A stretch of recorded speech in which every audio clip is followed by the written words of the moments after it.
સ્વચ્છતા પખવાડિયું ચાલે છે તો આપણે થોડુંક સ્વચ્છતા વિશે આપણે થોડુંક સમજીએ અને જાણીએ.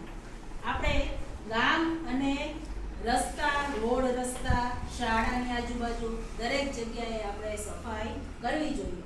સફાઈ આપણે દરેક લોકો કરતા જોઈએ, પણ દરેક જગ્યાએ કચરાનો આપણે યોગ્ય નિકાલ પણ કરવો જોઈએ.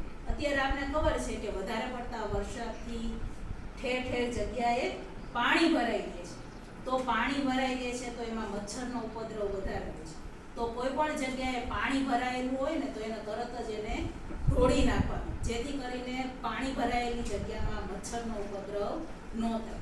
ઘરની અંદર પણ નકામો કચરો કાંઈ પણ હોય તો એને યોગ્ય જગ્યાએ એનો નિકાલ કરી નાખવાનો. ઘરની અંદર એવી કોઈ પણ જગ્યાએ ગંદકી રાખવાની નહીં.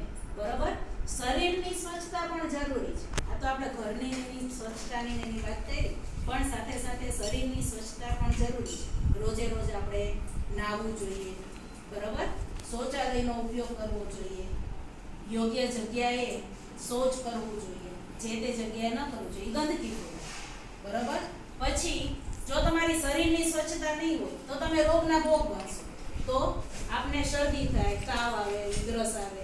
તો જ્યારે ઉધરસ અને શરદી થાય છે ત્યારે હંમેશા આપણે આનો માસ્કનો ઉપયોગ કરવો જોઈએ. કારણ કે આપણે ખબર છે કે ઉધરસ, શરદી જ્યારે થાય છે ત્યારે મોઢામાંથી અને નાકમાંથી એના જમ્સ છે એ બહાર આવતા હોય છે, અને આ બધી વસ્તુ છે એ ચેપી હોય છે. તો તરત જ બીજાને લાગી જાય છે. તો જ્યારે પણ શરદી ઉધરસ થાય ત્યારે હંમેશા આપણે માસ્કનો ઉપયોગ કરવો જોઈએ, જેથી આપણી આજુબાજુના આપણા સંપર્કમાં જે કોઈ લોકો આવે એને એ રોગ ન થાય.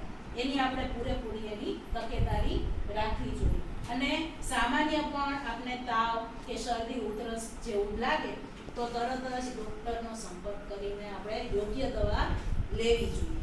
બરાબર?